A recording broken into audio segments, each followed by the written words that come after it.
6-7 മാസത്തെ ഇടവേളയ്ക്ക് ശേഷം ഈ കൊതിയൻ വീണ്ടും ആലപ്പുഴ ബീച്ചിലേക്ക് വന്നിരിക്കുകയാണ്. കുറേ നാൾ ബീച്ച് മിസ്സായി, അതെല്ലാം ഇന്ന് തീർക്കുകയാണ്. ദോണ്ടെ ഈ കാണുന്ന പുള്ളിക്കാരൻ എൻ്റെ ഫോളോവറാണ്. അപ്പം ബീച്ചിൽ വേറൊരു പരിപാടിയായിട്ട് ഇറങ്ങിയാണ്. പക്ഷേ ഫോളോവറെ കണ്ടാൽ നമ്മൾ വെറുതെ വിടാൻ പാടില്ല, എന്തെങ്കിലും ചലഞ്ച് അല്ലെങ്കിൽ ചോദ്യം. അപ്പോൾ എനിക്ക് പുള്ളിക്കാരെ പെട്ടെന്ന് ക്യാച്ച് ചെയ്യാൻ പറ്റിയില്ല. പുള്ളിക്കാരൻ എന്നെ പരിചയപ്പെട്ട സ്ഥലമെല്ലാം പറഞ്ഞു തന്നു. അങ്ങനെ ഏതാണ്ട് ഒരുവിധം ആ ഈ യു എന്നെല്ലാം പറഞ്ഞ് അവിടെ നിന്ന് ഊരി. ഇക്കടെ പേരെന്താ? ഷിയാബ്. അപ്പോൾ ഇത്ര നേരം ഇങ്ങനെ ചലഞ്ച് നടത്തിക്കൊണ്ടിരിക്കുകയായിരുന്നു. എത്ര കഴിക്കാൻ പറ്റും? ഇത് പൊളിച്ച് കഴിക്കണം. അപ്പം 20 വെച്ച് തരും. കൂട്ടാൻ 25 തന്നേക്കാം. 1 മിനിറ്റ് ടൈം തരും. ഓക്കെ ആണോ? ആ, അപ്പോൾ 1, 2, 3 സ്റ്റാർട്ട്. കഴിച്ചു. ആ 1 കുരുകളാണ് കേട്ടോ. എന്താ മോനെ, ഇതിനെ വളരെ സിമ്പിളാണ്. നോക്കിയാൽ പ്രാക്ടീസ് ഒന്നും. രണ്ടാമത് 16 സെക്കൻഡേ ഉള്ളേ. 16 സെക്കൻഡായി. 16. രണ്ടാമത് മാമിച്ച പതുക്കെ പിള്ളേർ ഭയങ്കര ഹാപ്പി ആയിട്ടിരിക്കുക. 24 സെക്കൻഡായി.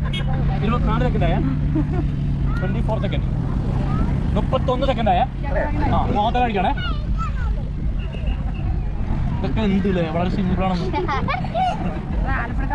ആലപ്പുഴക്കാരോടാണ് കളി. 3. നാലാമത് 4 ഒന്ന് കൈയടിക്ക്. 4 കേട്ടാ. 48 സെക്കൻഡായി. 48 സെക്കൻഡായി. 54 സെക്കൻഡായി. 4ാമത്തെ കഴിഞ്ഞു. 58 സെക്കൻഡായി. ടൈമോ 4 കംപ്ലീറ്റ് ചെയ്തു. അപ്പോൾ 4 × 20 എത്രയാണ്? 4 × 20 25 100 രൂപ. ഇവിടെ 100 റുപ്പീസ് കൊടുത്ത് നമുക്ക് പോയേക്കാം. ഓക്കെ, അപ്പോൾ നിങ്ങളാരും ഉമ്മടെ പറഞ്ഞിട്ടില്ലല്ലോ. അവരാണ് കൊടുത്തിരുന്നു. അതുപോലെ മേടിച്ചോണ്ട് നിങ്ങളുടെ ഓക്കെ മതി. അപ്പോൾ നിങ്ങളുടെ പേര് ഷിഹാബിക്ക് അടിപൊളിയായിട്ട് 4 കഴിച്ചോട്ടോ. അത് ഭയങ്കര ടഫാണ്, വളരെ എന്താ പറയുക, പാടാണ്.